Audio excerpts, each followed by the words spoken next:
En esta primera parte se hablará sobre las obligaciones y derechos del ejercicio profesional en México.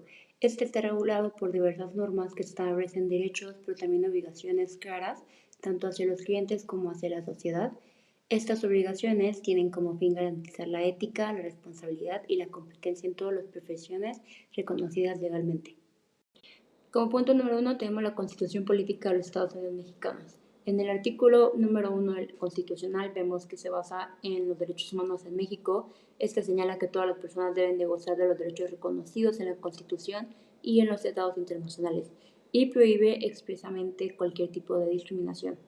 Como cita textual tenemos: queda prohibida toda discriminación motivada por origen étnico o nacional, el género, la edad, las discapacidades, la condición social, las condiciones de salud, la religión, las opiniones, las preferencias sexuales, el estado civil o cualquier otra que atente contra la dignidad humana. Esto podemos ver que puede funcionar con una aplicación en el ejercicio profesional.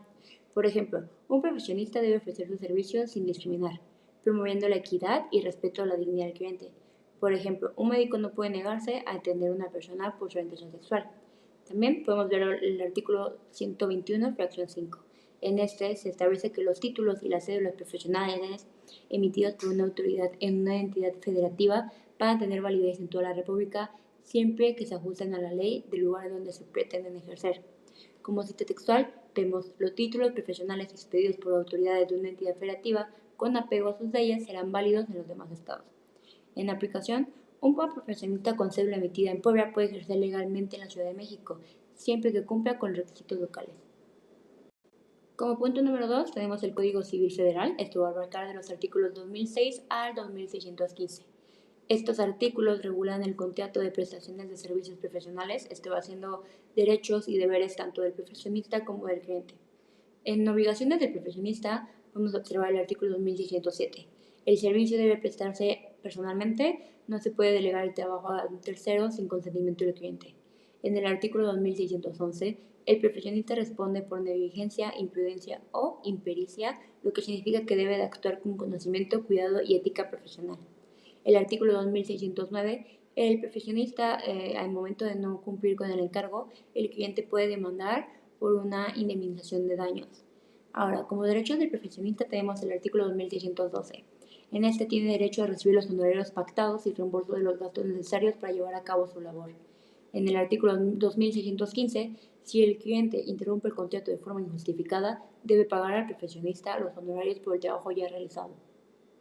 El siguiente documento es la ley reglamentaria del artículo 5 constitucional referente hacia las profesiones en la Ciudad de México, pero que también aplica hacia los demás estados de la República Mexicana. Este documento nos regula el ejercicio de la profesión, en donde se hace mucho énfasis sobre contar con un título profesional y cédula para ejercer correctamente la profesión en México.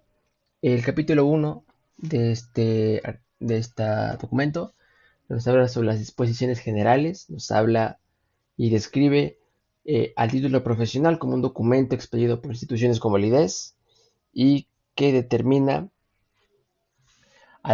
cuando una persona concluye sus estudios correspondientes y demuestra que tiene el conocimiento conforme a su área de aplicación. Por otra parte, el artículo 2 complementa el artículo 1 y nos dice que para las ramas o especialidades, cuáles son los campos en los cuales los profesionistas pueden presentar su implementación. El artículo 3, por su parte, nos dice que toda persona que tenga el título profesional podrá también tener y obtener la cédula profesional. Más adelante, en el capítulo número 2, que nos dice las condiciones que se deben de llenarse, nos dice sobre todo el artículo número 8, que para poder obtener el título profesional se debe de concluir por completo el programa académico en el que se está cursando y todas las aplicaciones de la ley correspondiente. Siguiendo con el artículo 25, nos dice que para poder ejercer en la Ciudad de México se requiere poseer el título profesional legalmente expedido ante una institución de validez. Además de que hace referencia hacia el artículo número 2 y número 3 previamente vistos, en los que también se hace mención sobre tener ya la cédula profesional. Más adelante en el capítulo número 7 nos habla sobre el servicio social, sobre los estudiantes y profesionistas, así como sus implicaciones, en donde nos dice en el artículo 52 que toda persona menor a 60 años deberá presentar esta prestación de servicios siempre y cuando no se encuentre con alguna enfermedad grave. El artículo 53 nos dice y complementa que este trabajo, esta prestación de servicios, será de forma temporal y se tendrá que realizar alguna retribución hacia la sociedad y el Estado de forma que sumen hacia el interés de estas partes.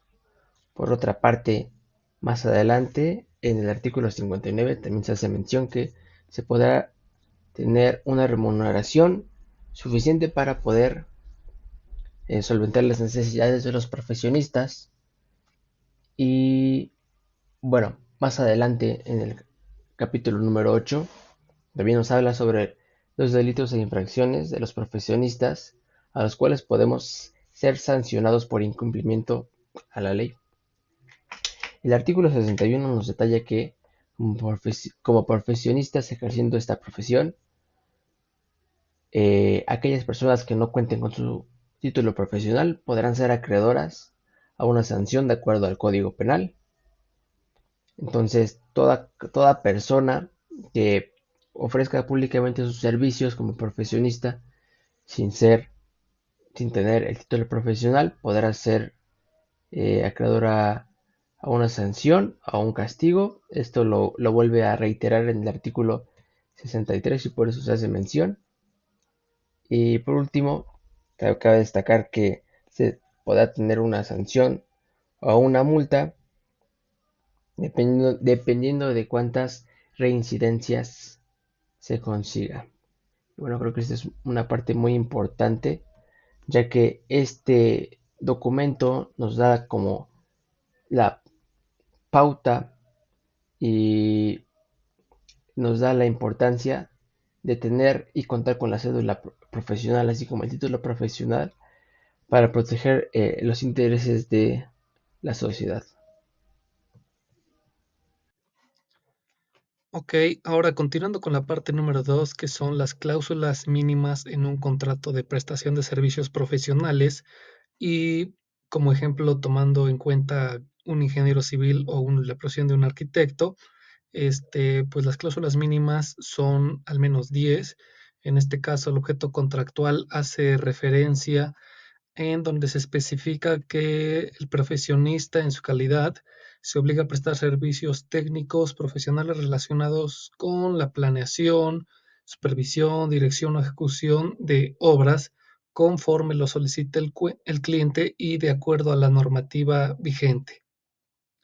Respecto a los servicios profesionales pactados, pues estos pudiesen ser en la elaboración de proyectos ejecutivos, puede ser la supervisión de obra, también la gestión de licencias y permisos, el análisis de costos y presupuestos o el control de calidad y cumplimiento de normativa. Respecto a los honorarios y formas de pago, estos se establecerán convenidos de forma, bueno, pueden ser de forma fija, sobre un porcentaje del valor de la obra o por precio unitario de alguna o varias actividades. Y la forma de pago pudiese ser en sus diferentes modalidades como efectivo, transferencias o en pagos parciales respecto a avances de obra. Y los horarios, pues básicamente deberán conciliarse con el cliente para ver en qué horario desempeñarán las funciones pactadas. Ahora, respecto a las expensas, se especifica que el contrato cubrirá o no qué parte de los gastos derivados pudiesen ser de los materiales, transporte, hospedaje, alimentación y o herramientas especiales de uso personal o auxiliar para el profesionista. Y con respecto a la exclusividad, pues básicamente se estipulará si el profesionista presentará servicios exclusivamente al contratante durante la vigencia del contrato o si éste podrá prestar servicios a otros clientes sin que pues incumpla el contrato. Bueno, ahora vamos a explicar lo que es la parte correspondiente al contrato profesional, es decir, pues las cláusulas mínimas que debe tener un contrato de prestación de servicios para que esté bien fundamentado de manera jurídica y se proteja tanto al profesionista como al cliente.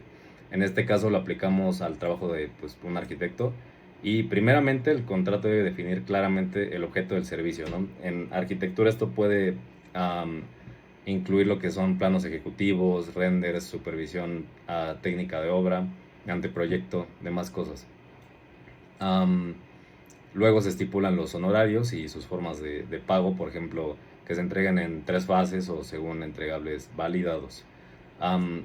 Y esto se respalda con el artículo 2607 del Código Civil Federal, de acuerdo a lo que investigamos, cita que el cliente debe pagar los honorarios conforme a lo pactado.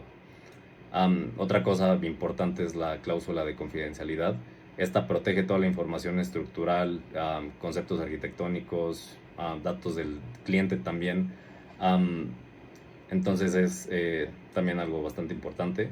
Y en cuanto a los tiempos de entrega, debe establecerse un calendario de avances y entregas. Y aquí entra otra cosa que es bastante importante, que son los llamados días no computables, que son días de fuerza mayor o causas externas que justifican un retraso, pero sin penalización, como lluvias intensas o bloqueos, siendo esto clave en campos así como la arquitectura, ¿no? Y bueno, también hay que incluir la cláusula de propiedad intelectual. Según la Ley Federal del Derecho de Autor, el arquitecto sigue siendo autor de los planos, aunque el cliente adquiera derecho de su uso, como pasa con la música tal vez. Y los artistas. Finalmente debe preverse que lo que pasa si es que el cliente quiere terminar anticipadamente el contrato, el cómo se resuelven estos conflictos, que pues lo ideal es con mediación, y qué ley aplicaría pues en caso de que se dé pie a la disputa. Bueno, vamos a lo que es la aplicación práctica y doctrinal de manera ejemplificada. Supongamos que un arqui es contratado para diseñar y supervisar la construcción de una vivienda. Y en el contrato pues ya se define todo, ¿no? Lo que son los entregables, el esquema de pagos por etapas y la cláusula de confidencialidad. Durante la obra pues ocurre, en el caso, en el ejemplo ¿no? Ocurre una temporada de lluvias inesperada y pues se orilla todo esto a detener lo que es temporalmente el avance de la obra. Pero como el contrato contempla lo que son los días no computables, pues ese tiempo no se le carga como retraso al arquitecto, protegiéndolo. El contrato también permite una terminación anticipada si alguna de las partes pues ya no quiere continuar o no puede, igual. Pero protege al arqui asegurándole lo que es el pago proporcional a lo que ya se trabajó. Y si surgiera algún conflicto, pues por alguna de las dos partes, primero se debería acudir a lo que es la mediación privada, civilizada, como medida previa a lo que es pues ya ir a juicio y todo lo demás, y siendo esto pues una medida más eficiente y menos costosa. Pero ya finalmente y en resumen pues el contrato no es solo una formalidad, es una herramienta de carácter ético y legal que protege tanto al profesionista y da claridad al cliente y pues respalda lo que es el ejercicio digno de esta profesión que es la arquitectura. Bueno, para finalizar tenemos la opinión doctrinal. En este ejemplo, pues se muestra, en el ejemplo que acabamos de exponer, pues se muestra cómo las cláusulas no solo formalizan la relación, sino que garantizan derechos y obligaciones claras, tanto para el cliente como para el profesionista, él o la profesionista, perdón. Además previenen conflictos y protegen la autoría del diseño. O sea, protegen tanto todo lo que es de un acercamiento formal y de un carácter integral. Para fundamentar lo que es doctrinal de esta opinión, pues vamos a citar a Gómez Lara de 2019 en su documento de ética profesional en la arquitectura, y cito: el contrato bien redactado no solo protege al cliente, sino que respalda el derecho creativo, técnico y moral del arquitecto.